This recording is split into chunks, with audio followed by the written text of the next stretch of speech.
बिस्मिल्लाहिर्रहमानिर्रहीम। अस्सलाम वालेकुम डियर स्टूडेंट्स, मुझे उम्मीद है कि आप सब लोग खैरियत से होंगे। केमिस्ट्री ऑफ ग्रेड 10 के अंदर हमने chemical equilibrium chapter number 1 start किया हुआ था और इस सिलसिले में हमने पिछली जो वीडियो थी उसमें लॉ ऑफ मैथ सेक्शन मैंने आपको एक्सप्लेन किया था। मुझे उम्मीद है कि वो आपको समझ आया होगा।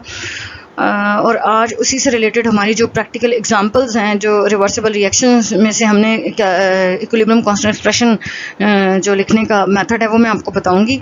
तो चलें हम स्टार्ट करते हैं। अपनी जो एग्जांपल है, ये बुक में एग्जांपल मौजूद है, इसका सोल्यूशन भी मौजूद है, लेकिन यहाँ पर मैं जस्ट इसको एक्सप्लेन करूँगी एक दफ़ा, ताकि अगर वो बुक में चीज़ कुछ कंफ्यूज करिए तो वो आपकी क्लियर हो जाए आपके माइंड में।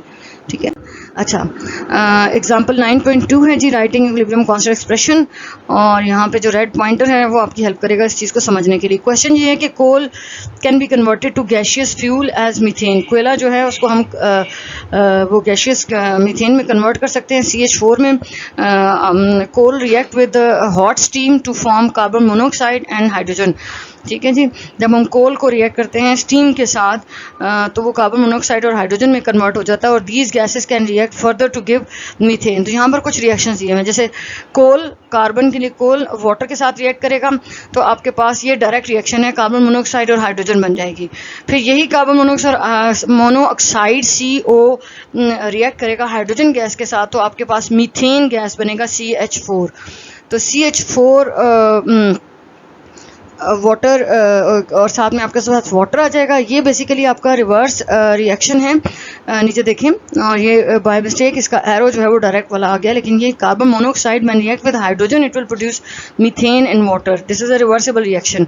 यहाँ पर आपके पास प्रॉब्लम सॉल्विंग स्ट्रेटजीज के अंदर पॉइंट्स हैं जो कि आपको हेल्प करेंगे किसी क्वेश्चन को सॉल्व करने में, इस तरह के क्वेश्चन को सॉल्व करने के लिए। Right equilibrium constant expression for this reaction. Problem solving strategy के अंदर जो पहला पॉइंट आपने अपने माइंड में रखना है वो है ये है कि right product in the numerator. Product numerator में लिखनी है और रिएक्टेंट कहाँ पे लिखने हैं, डिनोमिनेटर में लिखने हैं, और स्क्वायर ब्रैकेट्स लगा देनी है। ठीक है जी, इन्हीं स्टेप्स की बेस के ऊपर मैं अभी इसको सॉल्व करूंगी। Raise each concentration to the power that correspond to the coefficient. जो भी कोफिशिएंट्स हैं, जो भी नंबर ऑफ मोल्स हैं, वो ब्रैकेट्स के ऊपर लगा देंगे। यानी हमारे पास ये इक्वेशन है CO plus 3H2 reversible reaction CH4 and water. ये CH4 और वाटर क्या है, प्रोडक्ट हैं। ये कहाँ लिखे जाएंगे, न्यूमरेटर में लिखे जाएंगे। यहाँ पर देखें, ये हमारा रिवर्सिबल रिएक्शन है, CO 3H2 and CH4 and H2O product. इसका KC एक्सप्रेशन हम कैसे लिखेंगे कि KC इज इक्वल टू, ये पहली वैल्यू न्यूमरेटर आ गई है, न्यूमरेटर CH4 H2O। अब इनके फ्रंट पे कोई वैल्यू नहीं थी, कोई कोफिशिएंट नहीं था, इसलिए इनका कोई नंबर ऑफ मोल्स में कोई वैल्यू नहीं आएगी। डिवाइडेड बाय क्या करेंगे, डिनोमिनेटर्स आ जाएंगे। डिनोमिनेटर्स में क्या आएंगे, रिएक्टेंट।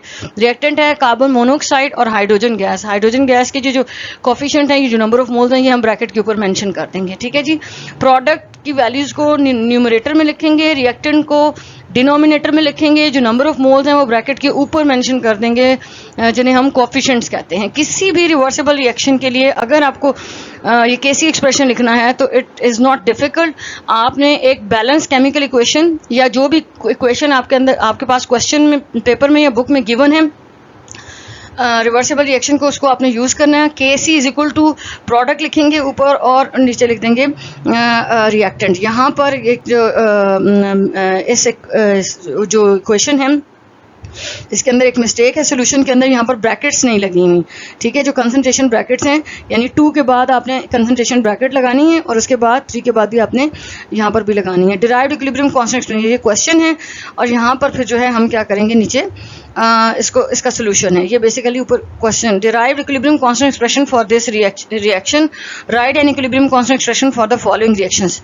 जी, ये ऊपर तो जस्ट ब्रैकेट मिसिंग है, जो कि नेक्स्ट आगे आपको ज़्यादा चीज़ें क्वेश्चन क्लियर होंगी तो आप इसीलिए उनको खुद से भी लगा सकते हैं।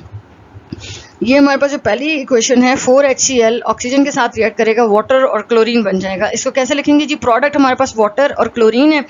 वाटर और क्लोरीन को ब्रैकेट्स में रख के इनके जो नंबर ऑफ मोल्स हैं ये इनके ऊपर सुपरस्क्रिप्ट में लगा देंगे और डिवाइड कर देंगे रिएक्टेंट के साथ। रिएक्टेंट क्या है, HCl है और ऑक्सीजन है। ठीक है, तो ये आपका केसी एक्सप्रेशन हो गया HCl वाली इक्वेशन के लिए। उसके बाद नेक्स्ट इक्वेशन है एसिटिक एसिड और एथेनॉल C2H5OH आपस में रिएक्ट कर रहे हैं और इथाइल एसीटेट की फॉर्मेशन हो रही है प्लस वाटर के साथ। तो उसमें Kc is equal to ethyl acetate and water, they are numerator. ठीक है जी, और यहाँ पर आप इनके फ्रंट पे देखें तो कोई आपको कोई नंबर ऑफ मोल नज़र नहीं आ रहे, इसलिए कोफिशिएंट के ऊपर कोई वैल्यू सुपरस्क्रिप्ट में नहीं आएगी। और डिनोमिनेटर में क्या आ जाएगा, आपके रिएक्टेंट्स आ जाएंगे। रिएक्टेंट में आपका एसिटिक एसिड है और एथेनॉल है। ठीक है, तो it is very easy to write KC expression for any reversible reaction. Third और लास्ट जो आपके पास ये बुक की सेल्फ असेसमेंट एक्सरसाइज के क्वेश्चंस हैं, लास्ट जो आपके पास है ये है HF हाइड्रोजन फ्लोराइड। ये डिकम्पोज हो रहा है और ये चेंज हो रहा है हाइड्रोजन में और फ्लोरीन में। ठीक है, हाइड्रोजन और फ्लोरीन प्रोडक्ट हैं, प्रोडक्ट हमेशा न्यूमरेटर में आता है यानी टॉप पे आता है। ठीक है, और यहाँ पर इनके फ्रंट पे कोई नंबर ऑफ मोल्स नहीं है, इसलिए हम इसको क्या करेंगे, इसके कोई कोफिशिएंट वैल्यूज और सुपरस्क्रिप्ट वैल्यू नहीं आएगी। डिवाइडेड बाय डिनोमिनेटर हो जाएगा, यानी जो हाइड्रोजन फ्लोराइड है इसके फ्रंट पे आपको 2 नज़र आ रहा है और ये 2 हम सुपरस्क्रिप्ट में डाल देंगे। जो डी पार्ट है, जो डी इक्वेशन है, उसमें नाइट्रोजन डाइऑक्साइड है, ये ब्रेक हो रहा है, ये चेंज हो रहा है किसमें, N2O4 में। तो N2O4 आपका क्या है, प्रोडक्ट है, ये कहाँ पे आएगा, न्यूमरेटर में आएगा। और इसको डिवाइड करेंगे किसके साथ, रिएक्टेंट के साथ, और रिएक्टेंट आ जाएगा डिनोमिनेटर में। ठीक है, तो यहाँ पे अगर आप गौर से इन सारी इक्वेशंस को देखें तो एक ही चीज़ बार बार रिपीट हो रही है, product divided by reactant, brackets लग रही हैं जो कि कंसंट्रेशन को शो करती हैं, और जो इक्वेशन में नंबर ऑफ मोल्स हैं वो हमारी इन कंसंट्रेशन ब्रैकेट्स के ऊपर वो वैल्यू हम लगा देते हैं, तो वो हमारे इक्वेशन के कोफिशिएंट्स जो हैं वो as a superscript value use हो जाते हैं। तो ये हमारे इस जो वीडियो है ये सिर्फ इन सेल्फ असेसमेंट एक्सरसाइज से रिलेटेड है। ठीक है, मुझे उम्मीद है कि आप इसको जब प्रैक्टिस करेंगे तो आपको बहुत अच्छे तरीके से समझ आएगी। और अगर कोई चीज़ इसमें आपको मुश्किल लगती है या कुछ, तो आप कमेंट्स में शेयर करें ताकि हम इसको और अच्छे तरीके से, अगर कोई इसकी शॉर्ट कमेंट्स हैं तो उनको भी ख़त्म किया जा सके और उसको अच्छे तरीके से एक्सप्लेन किया जा सके। थैंक यू, अल्लाह हाफ़िज़।